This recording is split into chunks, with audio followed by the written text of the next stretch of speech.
guys, welcome to Coaching with Chris. Listen, do me a favor, refer your family, friends, and whoever you think they'd get great value to be able to listen to Coaching with Chris. And don't forget, we're on Spotify and Apple Podcasts, kind of a new addition that we've added on. We've had great feedback on that.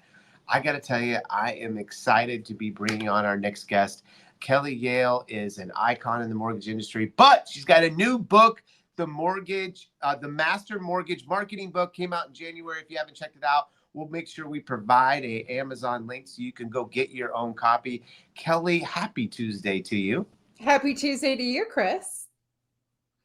So tell me your journey into mortgage.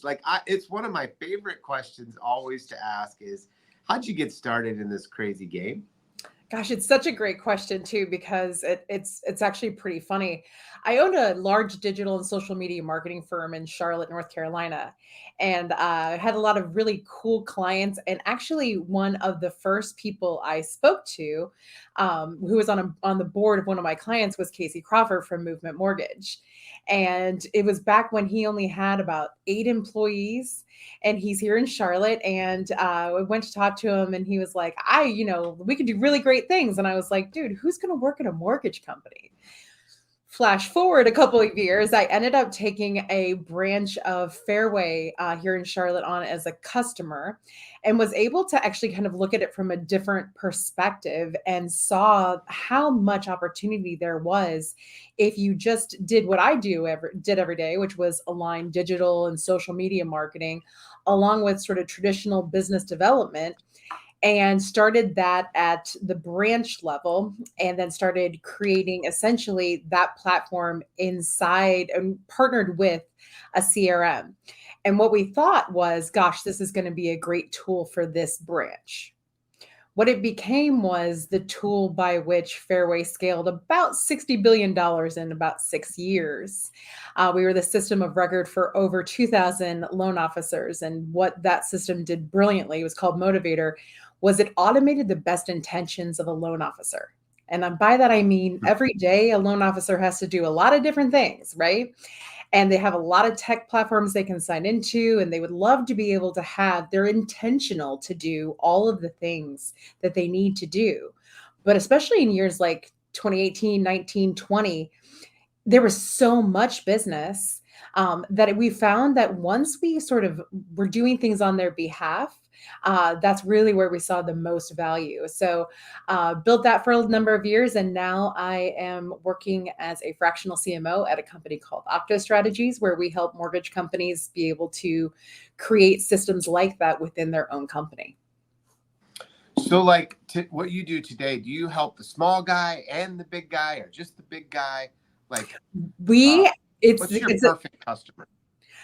It's such a great question. I'm actually asked this a lot, and there's what's smart and what I'm passionate about. So what's smart is to take enterprise level clients, right? And to really, align their tech stack and eliminate any sort of needless spending. A lot of people don't understand that several of the pieces of technology that they use overlap. And so a lot of times they're paying for things that they don't need to pay for. But my heart is putting that sort of integration together, but it's truly to build out the communication and the way that we sort of that we educate the consumer, the way that we tell them what's coming next, the way that we provide value, not today, but for always.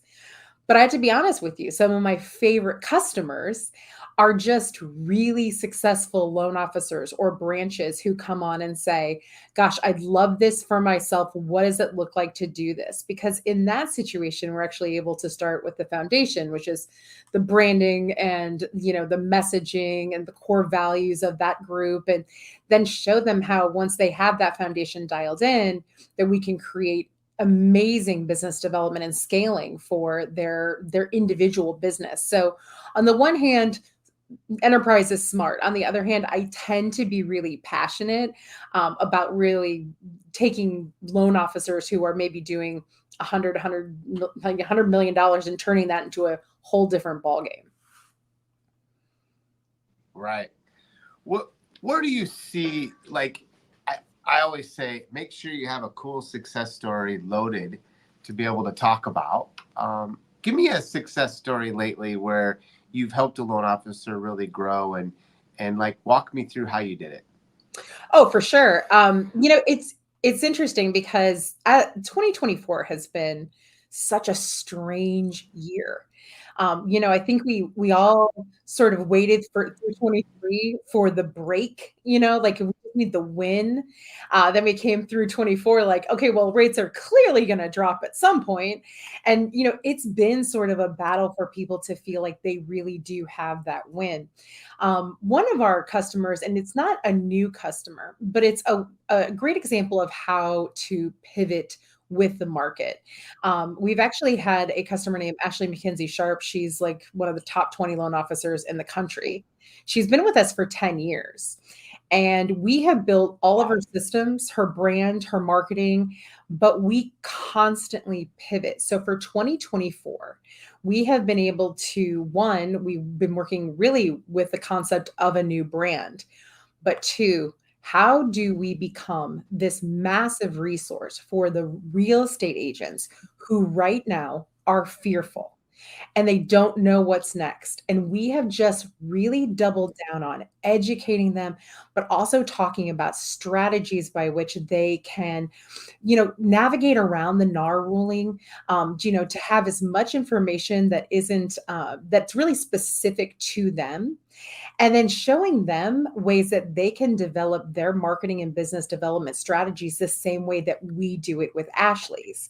So going in and doing sort of high level training, showing them, there are really simplified ways that you don't have to spend a lot of money on, that they can build their business with. In fact, I was just in Winston-Salem in front of her agents giving that exact presentation to them, where we are showing them things like Canva, simple video tools, ways that they can use ChatGPT and personalize that for their own marketing, and encouraging them to bring their own database into our environment where we're able to share those tools and that marketing with their database, thereby obviously helping Ashley, but certainly helping the real estate agents as well. I'm so glad you talked about the word database. Like, I feel like loan officers are missing the mark in that databases. I always say the good CRM is the one you'll actually use, which most aren't even using a CRM, or they have one, it just sits on a shelf. Like, if you're speaking to all these loan officers today about starting to implement a database plan, what advice would you give them? There is almost nothing that I can talk about more than what my literal job was at the end of running Motivator, because I had spent 7 years teaching the loan officers to build their databases and segment out their databases. So my job literally became, how do I manipulate data to provide opportunity to my loan officers?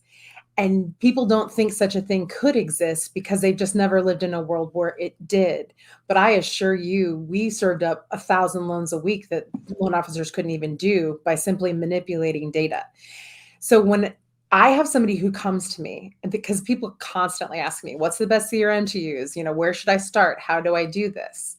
The realities of building a database and how extraordinarily important it is cannot be overstated. Mm. People think of a database in terms of an Excel spreadsheet or whatever is in their CRM. And then they think that no matter how old that CRM data is, that that's still their database. And what I want to challenge everyone to do when it comes to this topic is think of it like this. Every single human being you ever encounter has the opportunity to become your customer, because almost every human being is going to buy or sell a home or need to refinance a home in the future.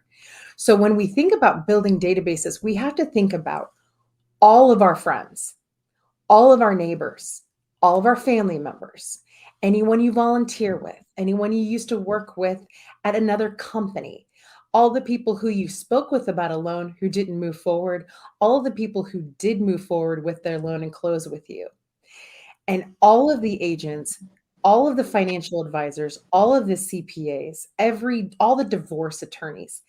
Everyone, now imagine you had all of those names, emails, and phone numbers in your database. Then comes segmenting.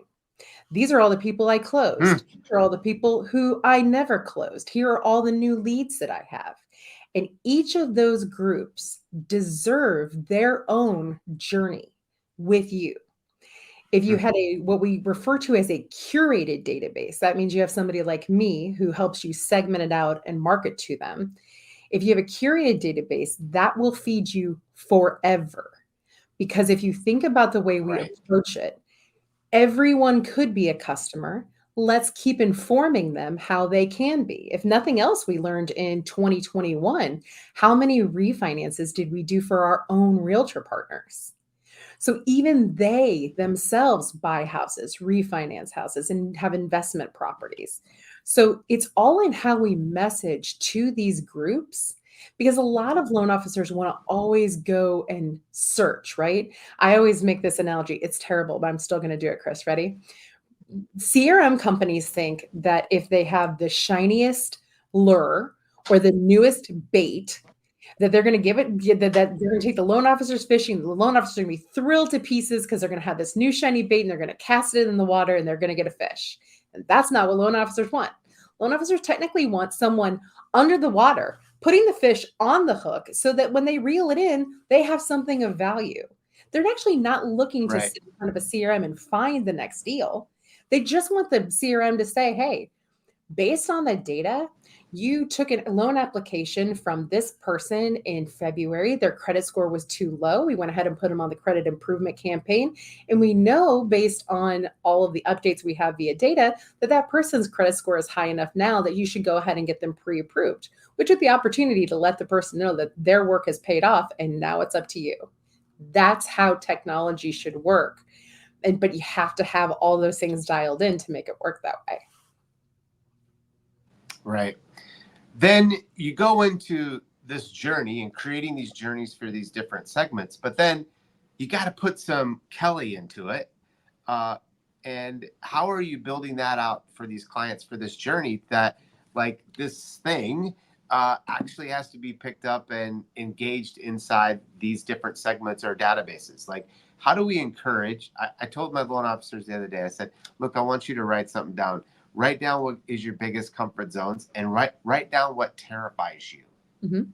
And it's amazing. Every loan officer is a little bit different, but sometimes actually picking up the phone and calling their database for some crazy reason is terrifying for some loan officers. And how do you engage this in for your clients to be able to say, okay, like this is the recipe for the perfect cocktail. And if you want it to taste great, this is how you make it.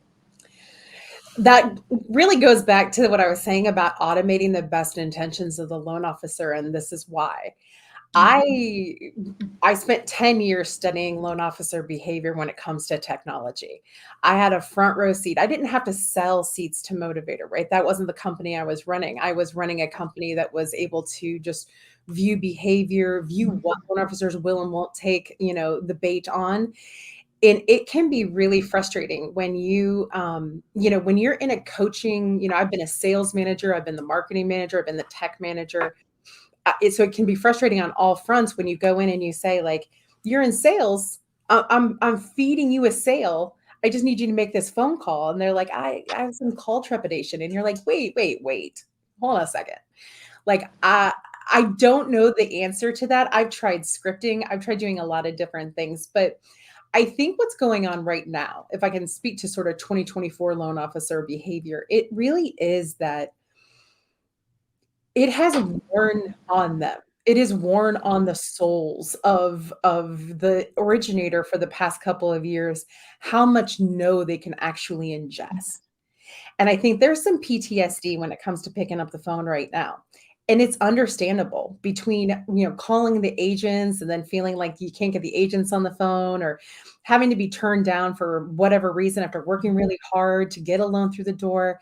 I think that's where there's a little bit of PTSD. And so what I've been telling everyone is like, look, a little bit we got into a DeLorean. We went back, to the old days. We went back 8 years where we have to be going out, making the calls and going to open houses and going to network events. And we may feel as though we've, sort of graduated from the need to do that. And really, what we need to do now is make those connections at the exact right time, because a great conversation is exactly what sells a relationship and exactly what sells a loan. And if we want to live in a world where we say, like, well, AI is not coming to do any of this for us, then we have to step up exactly like that. The phone call becomes the most important part of the connection component between us and somebody who wants to buy a house. That's really good. What I think that one thing that helps us generate more business, I'm kind of going off to another piece, Sure. but I'm just so curious to see your point of view and from your experiences. How do you use the systems to do a better job of asking for the referral? As I find we're talking about two topics. Number one, connecting to our database through the journeys and through actually engaging, but then also using it as a opportunity to be able to get additional referrals and utilizing that sphere to be able to get these referrals. How can you help us through that journey to be, I find many loan officers find it almost difficult to be able to ask their customer for a referral. So I marketed for a really long time for a company where we could not, I mean, we were competitive from a rate perspective. What we likely weren't ever going to be kind of the lowest one, the lowest rate. And so we always competed on service levels, right? And the one thing that we always sort of promised people was that this relationship is going to be one forever. That's going to be rewarding you for the long term, right? And so if you establish sort of a relationship with your database where you are committed to giving them value. So, like, whether that's, let's say you have a monthly newsletter, right? Well, if your monthly newsletter is very heavy in the I need a referral kind of vernacular, people are going to be turned off by that. When you plan your communication correctly and you're constantly being of value, then asking once every 2 months, in a really blast way, the right way for referrals is kind of what we like to do. So if you imagine that the message is, my dedication to you, is that I'm always looking out for your best interest for you to be able to use these equity strategies when available. Likely right now, you have several of your friends and family members and neighbors who are talking about cashing out the equity they have in their home and moving somewhere else. I just want to let you know I'm dedicated to giving them the same level of service that I gave to you. But what I'm asking for is just the introduction to that person, because I want to make sure they're making the right financial decisions and give them the service that I gave to you. So if you know someone, if you could just forward this email over to them and let them know, or put us on a group text, that'd be a great warm introduction. And so we're not, it's not like you're picking up the phone and going, "Hey, Bob, it's Kelly. I know I closed you last month, but I really need a referral from you." It's really the artful way in which we ask for things that are uncomfortable. But I think you have to establish sort of a cadenced relationship with them as well, where you are providing that value, and then give them the tools that they need to sell you. Right. Because if you Hmm. think about how a referral works, right? So if my neighbor wants to know, hey, I need someone to come clean my house, right? If I just go, yeah, well, Doris does my house. Well, that doesn't help, right? But if I put them on a group message and I'm like, hey, Doris, this is my neighbor. She'd like a house cleaner. Can you come give her an estimate? That's a very different referral. And so if we teach people how to sell us, it's going to give them the tools that they need in order to make selling us easier. Then I think it's for referrals end up being easier. Right. No, I totally agree. I'm curious. These are some great. I mean, I think I could just listen to you. This is awesome. I'm like really, really enjoying this. But I'm curious. You wrote a book. It came out in January. What inspired you first, before we get into the book? What inspired you to write a book? Is this your first book? And what inspired you to write this? Uh, so it is my very first book, but I am a writer by trade. I've been a writer since I was in grade school. I actually thought I was going to be a writer when I grew Wow. up until I had a teacher's assistant in college who scared me to death about the death of the written word and all this kind of stuff because the internet was coming out. But I've always been a writer. I'm a prolific blogger. I've wrote every single word to every single campaign and every word of like the systems we've ever built. And it's because I understand sales and marketing at the same time. People who understand sales, tech, and marketing simultaneously, very rare breed of human, right? I think that Yeah. so not to get like I'm sad. jealous, Kelly. I'm jealous. I Look, can't write. I can't write. it was learning through fire. It was literally learning through fire. I never in a million years thought that I was going to own a CRM company that was going to be like crushing, really, period, just crushing. I didn't really imagine myself in that seat. It just sort of happened. And so as I was going through that journey as an outside LLC serving a large corporation, as I Yeah. have worked as a consultant for the last 3 years with a variety of different marketing people and different companies, the one thing I saw time and time and time again was this blase attitude toward the marketing department. And I always found that unbelievably ironic, considering that I was running a marketing and tech company that was dominating sales for the company.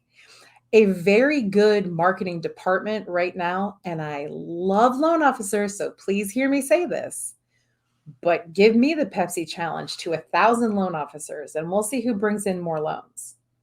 I have to be honest with you. The future is not, individual sales. The future is how do we create a pipeline for these people? The problem is you have loan officers who become branch managers, who become C-suite, who look at sales the way that they sold, right? So this is how we've always done it. Well, technology and marketing tells us this is a very new way of doing things. But getting that change to happen, getting a CEO to, I don't know, not email their marketing person for like a flyer suite. I know that there are so many marketers, so many talented CMOs out there who struggle to get people to understand that this is far more than a flyer machine. This is far more than we're going to give you a landing page or you're going to come in and we're going to get your business cards. A really good marketing department led by skilled people, they're telling the story of the brand. They are the cheerleaders and the advocates for the brand. They are creating social media that engages people. They're leading teams of marketing operations, which is an entirely new world for mortgage, but in every other industry completely exists because we need to make decisions for the budget based on actual reporting and numbers. Right. And so a lot of times the marketing department, it's like the first thing to go, right? When we're paring down or we're getting, we're scaling down. It's like, what do we need? What, we need oh, we need marketing for everything. It is it is the lifeblood of any company, right? Because it's one thing to sell, right? Here's my product, buy my product. It's another thing to tell the world, we have this product. It's important for you. It's important to you. And we want to make sure that you have the story behind it. We want to make sure that we are serving every single person. We want to make sure that the reputation management that we have, because we're such a great company, is showcased everywhere that we go. We want to tell the story of individuals who came to us and maybe they weren't ready for 3 years, but our company was dedicated to working with them all 3 years. That person on video, that success story, that sells for us. But not a lot of people have the ability to take a big box of puzzle pieces, dump it on a table, and get everyone on the same page, putting that puzzle together. The C-suite can be one of the most complicated things to overcome for the marketing department, because thinking in a new way or based on numbers or reporting, that's typically more the CFO job, right? But if you think about marketing operations, and I can't say this enough, and I kind of harp on it a little bit in the book, which is, until such time as a mortgage company can tell us how much it costs to acquire a lead, what the cost of application is, what the literal cost of a closed loan is, and what the value of that loan is long term, then you really can't figure out any of the other process. How are you going to give me a budget for leads if I don't actually know how much a lead costs in the real world? And so we don't make decisions based on metrics a lot of times in mortgage. And I think that is really what I want to see happen more and more, so that people who are in marketing departments and technology departments, who work their tails off to make sure that the company has every advantage in the market, those people should be really respected and really well paid individuals who have a massive seat at the table with the C suite, not just like planning what kind of coffee we're going to have during the meeting, which is kind of what happens to marketing people. So, a lot of the audience listening to this is a loan officer, maybe with a team of 3 or 4. Maybe they're a young loan officer getting started. They're on their own. They've got to start to really build this CRM. They've got to re-engage back with their database. Like my dad said to me, Kelly, one time, was like, "You're so frustrating," and I'm like, "Now what?" And he's like, "You never take care of all the customers that liked you, know you, and trust you. You always look for new." And I'm like, "You're right." So they're listening to you, and they're listening to all these things. What are they going to get out of the book? Because they're not a C-suite. So what I would say is that the book itself is really designed to help mortgage companies be able to scale. It has a very specific audience. It's almost a love letter from one CMO to all CMOs, but also really for anyone in the C-suite to be like, holy crap, we've been misjudging this the whole time. With smaller groups and teams, some of the bigger hurdles that I see them have is that they're not all on the same page with the communication that exists within the CRM. And it's likely because no one built out that communication strategy for them. So let's say you've got 3 loan officers and 2 LOAs and a couple of processors. A lot of time what you're doing is reaching over one another, because you may not have processes dialed in on your own team. And that hinders your ability to use a CRM effectively if you all want to be part of doing it. And so a tremendous amount of why CRMs fail is because, one, to be honest, CRMs in the mortgage industry aren't that amazing. I have to be honest with you. That, I have not seen one where I'm like, woo, this is it. And I try, believe me, Chris, I literally try. I've been looking for Nothing's knocked your socks off. 3 years since I closed Motivator. I have been looking for a CRM to partner with that I could build out basically the logic, communication, and data that we used to have at Motivator. No, I wouldn't say anything's ever knocked my socks off. I see the potential in several. I think that they can be built out, but I've never seen one where I'm like, oh my God, this solves for me for Motivator. And maybe that's because it was a proprietary system that we built. And I'm not being snobbish about it. It's just that when you build for the industry, because what we have in this industry that drives me nuts is we've got loan officers who think they're really good at marketing and technology, who start technology companies, or we have technology companies who go, oh, there's a ton of money over here. Let's go over here. And then they don't understand loans. And so I'm almost always dealing with a vendor who doesn't fall on one, like they don't fall in the middle. It's always one side or the other. And so you have really good CRMs that were built by mortgage people that just don't work as well as they should.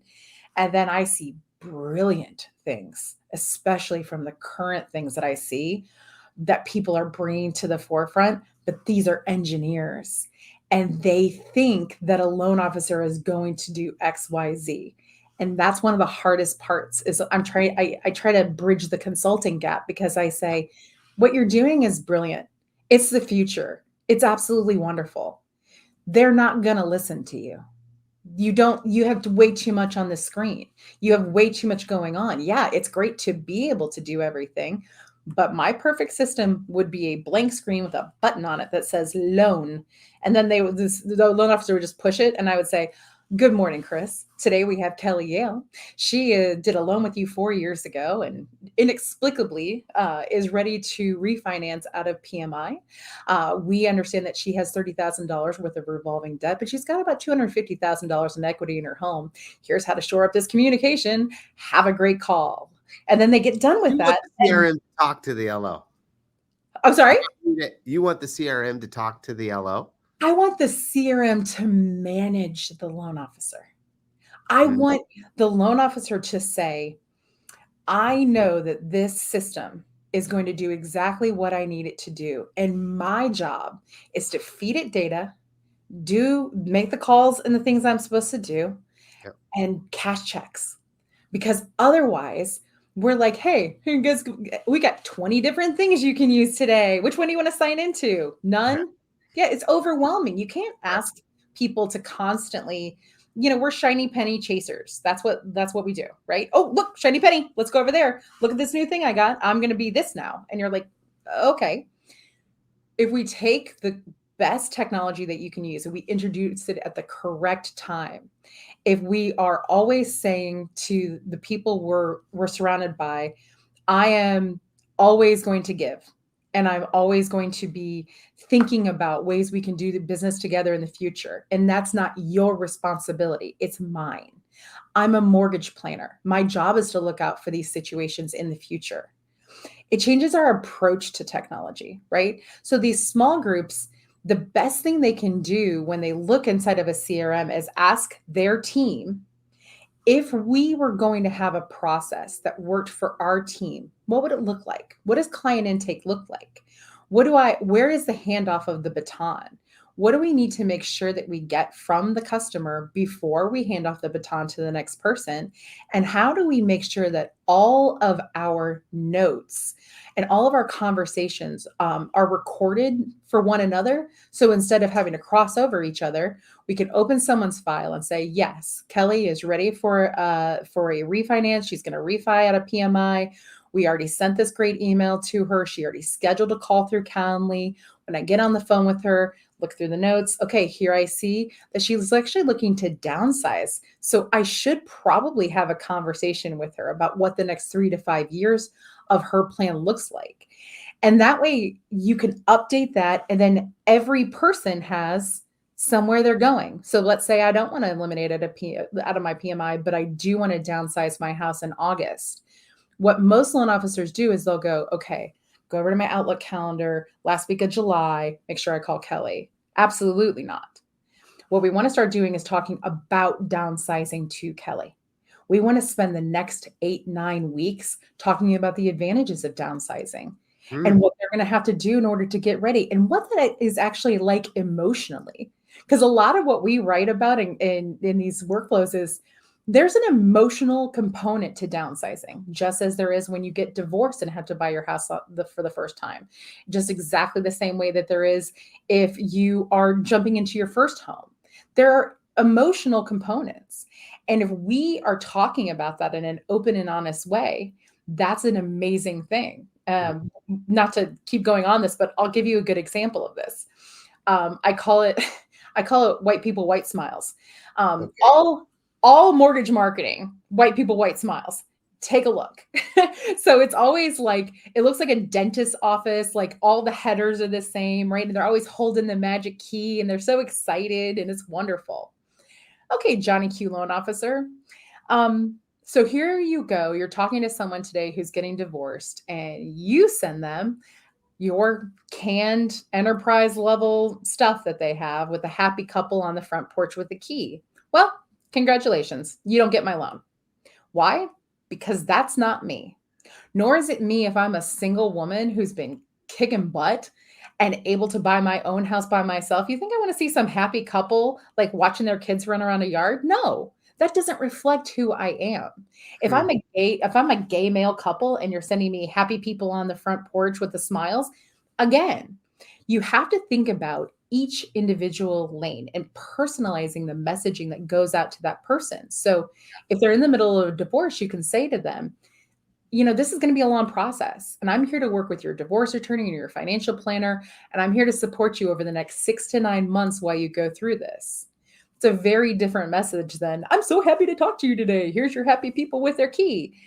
We have to stop being tone deaf in this industry and start thinking about how to personalize what we do per the segment of audience we have. Yeah. I hope everybody picked up what you said. You don't just write that appointment down for the end of August. You start to build the journey right away. So many people lose customers for another referral or whatever, but if you had built that journey tied to them, the chances of you losing that client is very slim. Yes. And that was a big takeaway for me to be able to think about. And there's multiple journeys. And I think that's what you did is build these journeys for these different situations. Am I right? Oh, 1,000%. We've got probably 50 different journeys that we will personalize and curate for people depending on what their lines of business are. Some people exclusively like to work with builders. Well, how you speak to a customer going through the builder journey, incredibly different, right? And a lot of builders don't have their own great marketing. And so for a very long time, we were the kind of the component of being able to tell them like, hey, pretty soon they're gonna grade your property, and then they're going to put the footers in, and then we're going to go vertical, and then here's why a pre-drywall inspection is so important. And when you're when you go to the home, make sure you wear a construction hat because it can be dangerous. And it's simple stuff, but no builder's lender ever comes and swoops in and steals them because they have a $3,000 refrigerator they're going to offer them, because for months we've been talking to them about how to build a house, what it means to build a house, and how to understand that whole process. Let's talk about gifting. What's Yeah. your thoughts on gifting? I love gifting. I love automated gifting. People have a lot of different opinions on this, Chris, to be honest with you. Oh, I know. That's why I asked. I will say this. I will say that I don't like dumb gifting, but Okay. I 1,000% love great gifting. The way we personalize gifting is like during intake, if they have kids versus if they have pets. Okay. Or if they have both, right? So if you're doing their loan and they've got a kid and they've got a pet, right? Mm-hmm. We're already talking to them in that marketing about ways that they can prepare their child for moving to a new house, as well as how they can prepare a pet for moving into the new house. That's already baked in. Mm-hmm. And then we're going to send them like a little new dog tag as soon as we know what the contact of the address is. Send them a book about how to prepare their kids for a move, right? Send them cookies or send them some sort of treat right as they're going kind of through the packing situation. And then when they get to the end, hear me now for the rest of your life. If you're not sending a branded like Yeti or something like that, Yeti cup, you're crazy. Because everyone will carry around a branded Yeti cup. But there is no one on the planet who's going to see your cutting board or your blanket or anything like that. Whereas this is literally something people will carry with them to and fro. So if you're doing gifting, I highly suggest one, automating it so that when you get that close, when you're clear to close, it goes directly to the vendor and the vendor knows who to send things out to. And then the second part is just think about what you would want, you would use, and spend your money really wisely when it comes to sending some branded gift. Yeah, that's great. I love the dog tag. I love packing tape, branded as you. I love the Moving Day Bearstein Bears book. Yep. But it's an age, you got to know the kids' age. You don't want to send that to a teenager. Exactly. Here's a book. Welcome. Get prepared for moving. Yeah. So as we wrap this up, what's next for Kelly? It's so funny. Everyone's sort of been asking me what's next for Kelly. So, and not to be sad, not to take it to the sad place, but you'd asked about what made me write the book, why I ended up writing Yeah. the book. In 2023, my mother was diagnosed with Lewy body dementia, and if you're Mhm. not familiar with Lewy body, it's pretty much a death sentence. And so I actually took care of her for the last year of her life. She passed away at the end of October of last year. It gave me the kind of break at the end of the year where I could pour sort of my heart into writing a book. Mhm. And all of 2024, I've been consulting, but I've also been trying to figure out what it is I want to do. Do I want to be the director of innovation for another large mortgage company where I can build them sort of the tech stack of the future? Do I want to build another platform for us where we're able to actually do sales enablement for salespeople? I'm not 100% sure. And I keep telling people I don't know what I want to be when I grow up. And I think everyone's tired of hearing me say it now. So I Yeah. may have to actually make a decision here in the not too distant future. But the thing I am definitely passionate about is showing loan officers that maybe you haven't encountered somebody like me before or systems like the ones I talk about before, Mhm. but there actually really are people who are building next level solutions. And that can take your business in a dramatically different direction because it should be the job of technology to make our jobs easier. And it should be the person who helms the technology to make sales a lot easier. So I think whatever I end up doing, I'm hoping I'm innovating something that is really going to help loan officers have career longevity over this next decade Mhm. and be able to take advantage of the hard work that they've done for years past in creating those relationships. And so I'm hoping somewhere in the middle of that, there's something that will really resonate with me. Yeah. Oh, I'm sure it's just gonna open the door, and you're like, "Yep, that's it. Yep. That's perfect." Listen, it was fun to be able to get to know you. I'm gonna have to go read this book, so you guys check this out. Master Mortgage Marketing. I think we're gonna provide an Amazon link so you can go find it. There it is. And uh, Kelly, thank you so much. You taught me some things today and made me think about, man, I'm not very good at building these different journeys for our clients, and how can we go and build these journeys to be better. um, I don't think we're doing a good enough job in the industry on that. And I hope everybody listens to this today and are encouraged to go do something. If they want to connect with you, if they want to learn more about your company, where do they go? They can go to octostrategies.com, but you can also just kind of come find me. I'm connected to just about everybody on LinkedIn. I am my own name because I was in social media for so long ago before everybody else was. So I'm at Kelly Yale on every single platform. So you can find me anywhere, So anywhere you're you easy to is. find. Oh, I am. I'm a pretty easy find. Good, good. Thank you, Kelly. Have a great, great day. Absolutely. Thank you, Chris, for having me. Bye.